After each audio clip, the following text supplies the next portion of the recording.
You're listening to Blues Me On with Jim Carty, and I'm here with Oliver Wood of the Wood Brothers. How you doing, Oliver? Great, Jim. Thanks so much for joining me as we anticipate your date at the Paradise here in Boston on February 28th. My pleasure.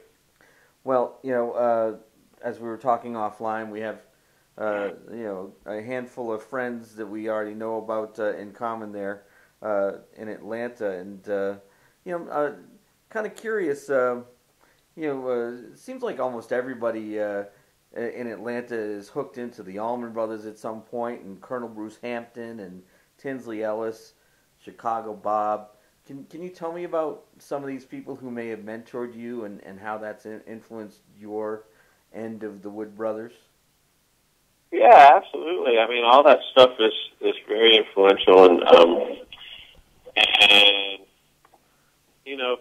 for me personally, just I moved to Atlanta when I was in my early 20s, and as an adult out playing music, that's the South is sort of where I learned how to do it. And of course, there's all these people that like some of the people you mentioned, especially some of the iconic people like the Allman Brothers and stuff like that, that are very influential.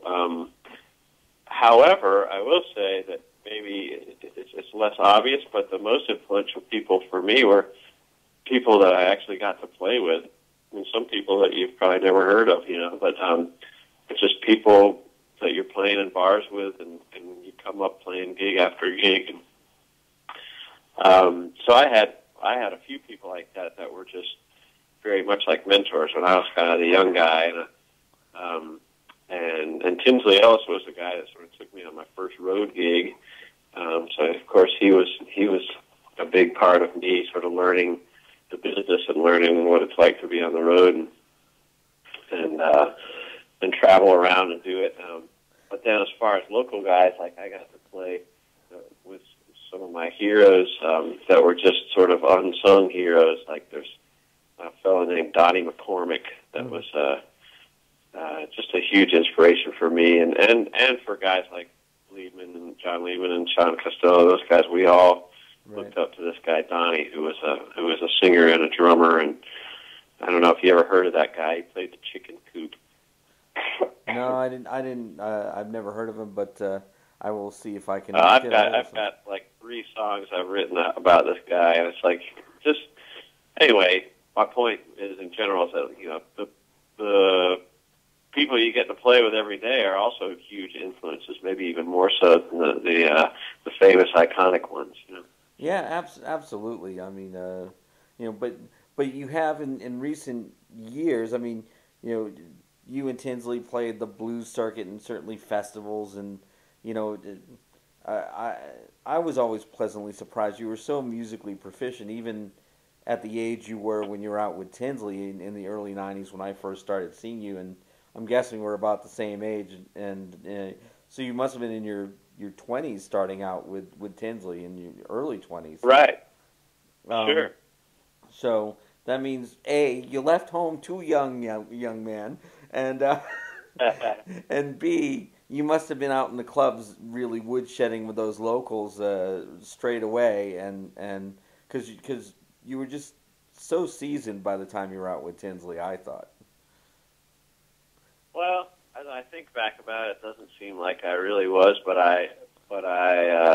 that's where I got seasoning, is to be out on the road just playing gigs. And after Tinsley, I started my own group called King Johnson, and basically the whole time my brother Chris was in Medeski Martin Wood, I had this band King Johnson, and we toured out of the South, and he toured out of the North, and that's where, both my brother and me, that's how we got seasoned. It's just years and years of playing shows and playing gigs, and there's no substitute for that. No, there's no question about that, and I think a while back you and your brother played like Bonnaroo. I mean, can you imagine coming up, first you're a sideman with a guy like Tinsley, and then you push on out on your own with your own band for about a decade, and then you hook up with your brother and you're out there at festivals like Bonnaroo. I mean, how does that kind of affect you as an artist, or as a person? Well, it's cool because, and I suppose this would be true for any trade or art form or whatever. But you do something for a long time, and you sort of forget. You do it because you love it, and you just do it, and then a lot of times it's frustrating, and you don't seem like there's much of a payoff. But then something like that happens where, okay, I've been doing this for a long time, and then something amazing happens. You play at Bonnaroo or play at Carnegie Hall or something like that, and you just like, okay, it's amazing, and it's kind of blown away by it. But at the same time, it's about time. I've been working at this a long time, and it's not so much it's about time, but it feels natural. It feels like, all right, this makes sense. I've busted my butt for a really 15 years. Yeah. Now I'm it's paying off a little bit, or there's a reward. I'm getting recognized, and it's cool. So. Yeah, and rightfully so.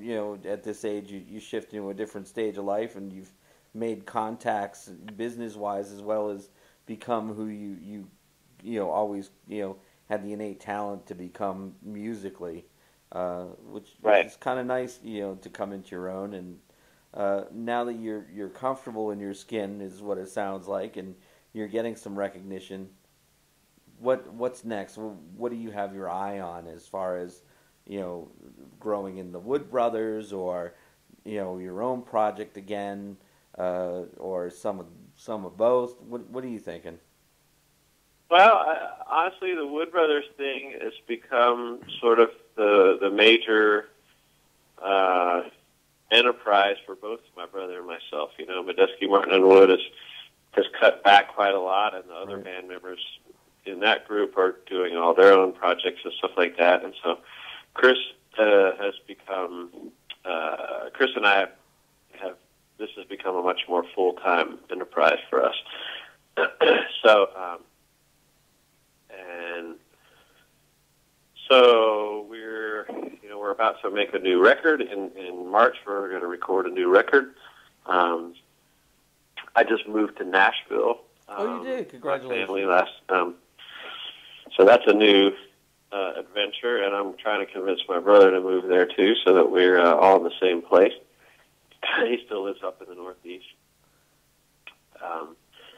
and you don't want to freeze when you're doing your co-writing, is that it? What's that? And you don't want to freeze when you have to co-write with him, right? That's right. That's exactly. No, Chris and I are just planning on spending a lot more time working and writing together, and so that's awesome, and we're excited about this new record we're about to record, and we're excited to finally see a little growth in what we're doing. A lot of these, we just did the West Coast and probably had our best numbers ever and our best touring experiences, and we just noticed that our business has grown a little bit, and it feels like we're kind of coming into our own, not just business-wise, but artistically too, we've really learned how to collaborate, which takes a little while. We've really learned how to collaborate and really enjoy doing it, and we're real passionate about it. So we're going to take our first trip to Europe. Our first actual tour to Europe is going to be in May, so we're excited about that. So between that and making a new record, we're excited. That's great. And a lot of folks move to Nashville with their eyes set on collaborating with someone like, I don't know, Tom Hambridge. I know down there a lot of people write with, or people like that, who are known as great, co-writers. Right. Do you think that would be in your purview, or now that you're hitting your stride with Chris with the writing, you think that's just it'd be nice to focus on it, and you just live in the same city?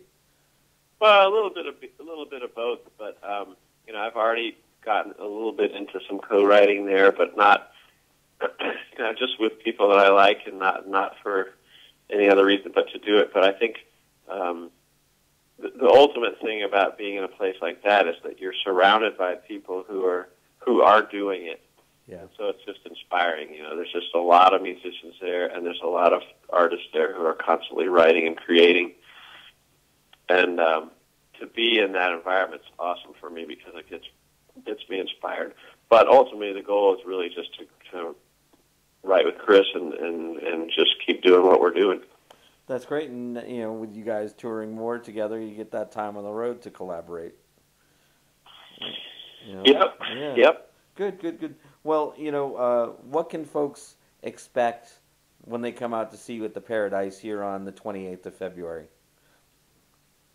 Well, let's see. Since we've been there last, since we've been to Boston, we've put out a live album, actually 2 live albums, 2 volumes of live music from the Wood Brothers. We put that out this summer, and which is actually now we have with us a vinyl, a double live vinyl, so both volumes in a vinyl package, which we're really excited about and proud of. Wow, so we're going to be. That.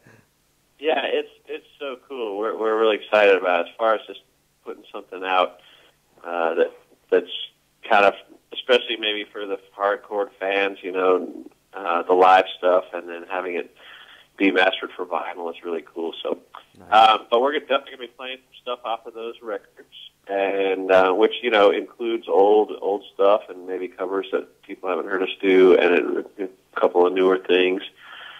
And then we're also, like I said, working on songs for a new record that we're going to the studio next month to record. And so we're going to be experimenting with that new material as well. So we'll be trying some of that stuff out too. That sounds great. Well, I can't thank you enough for spending a little time with me here at Blues and Beyond, and you know, it's good to finally connect. Yeah, and I look forward to seeing you at the gig. I'll duck my head in and introduce myself in person, and please do. Yeah, please I'd love to do that.